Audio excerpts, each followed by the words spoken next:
सहकार सदस्यता अभियान का आज से आगाज होना है। मुख्यमंत्री वजूलाल शर्मा अभियान का शुभारंभ करेंगे। कॉन्स्टिट्यूशन क्लब जयपुर में इसका आयोजन होना है। मंत्री गौतम कुमार दत्त वहां मौजूद हैं। 2 से 15 अक्टूबर तक प्रदेश भर में ये अभियान चलाया जाएगा। सदस्यता अभियान होगा जिसमें युवाओं और महिलाओं को सहकारिता से जोड़ने पर विशेष फोकस होगा।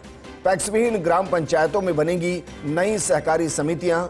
प्रधानमंत्री किसान सम्मान निधि योजना की ई-केवाईसी और आधार सीडिंग भी इसमें जरूरी है।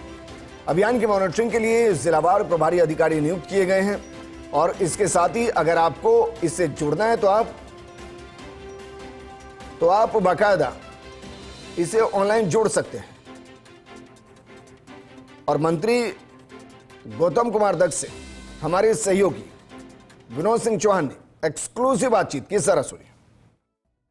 देश सहकारिता के रूप में बड़ा काम कर रहा है और आज राज्य यानी प्रदेश में सहकारिता सदस्यता अभियान की शुरुआत हो रही है। 15 अक्टूबर तक प्रदेश भर में युवाओं और महिलाओं को जोड़ने पर जोर रहेगा।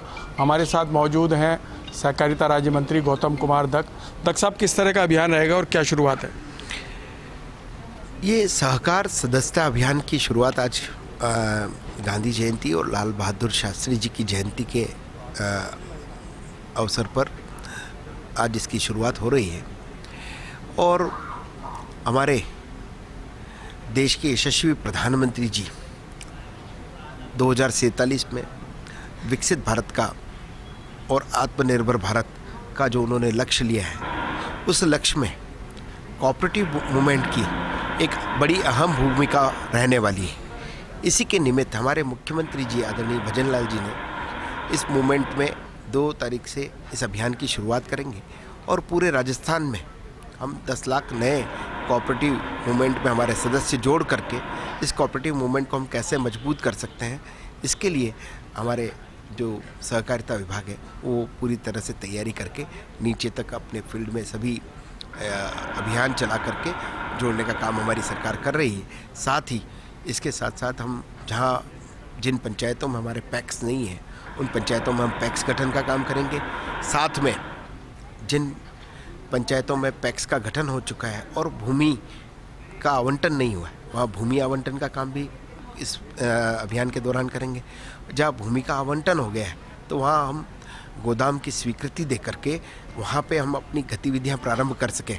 इस अभियान के मूल में जो हमारा विशेष जो हमारा फोकस रहेगा इस पर रहेगा। इसके साथ साथ जो प्रधानमंत्री सम्मान निधि और मुख्यमंत्री सम्मान निधि राजस्थान के 75 लाख किसानों को दी जाती है, उसमें भी जो केवाईसी से वंचित रह गए उनको भी हम इसमें केवाईसी करा करके उनको अपडेट करा करके और उनको भी प्रधानमंत्री सम्मान निधि और किसान सम्मान निधि का उनको लाभ मिले, ऐसा प्रयास हमारा है। सहकार अभियान में 10 लाख लोगों को जोड़ा जाएगा तो कहीं ना कहीं युवा और महिलाओं को रोजगार भी मिलेगा, प्रत्यक्ष और अप्रत्यक्ष रूप। हमारा विशेष रूप से इस अभियान में फोकस रहेगा कि हम युवाओं और क्योंकि 2047 में हम विकसित भारत का सपना देखते हैं तो निश्चित रूप से इसमें युवाओं की भी अहम भूमिका रहने वाली।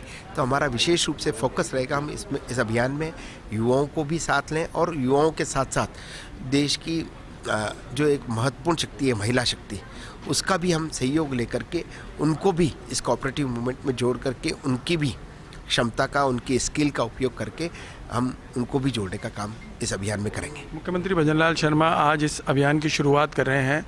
कार्यक्रम में महिलाओं को भी बुलाया गया है। किस तरीके से इनकी सहभागिता रहेगी और क्या लाभार्थियों को कुछ पोस्टर के साथ विमोचन के साथ वितरण भी किया जाएगा कुछ लाभार्थियों को? निश्चित रूप से आज से इस अभियान की शुरुआत हो रही है। इसमें हम युवाओं को जोड़ रहे हैं, महिलाओं को जोड़ रहे हैं और ये कार्यक्रम आज पूरे प्रदेश में हर एक पैक्स पे भी इसकी शुरुआत की गई है। और निश्चित रूप से जिस प्रकार से आपने बताया है कि महिलाओं को भी हम इस अभियान में जोड़ करके और उनको भी कोऑपरेटिव मूवमेंट से जोड़ करके उन महिलाओं का कैसे हम सशक्तिकरण कर सकते हैं।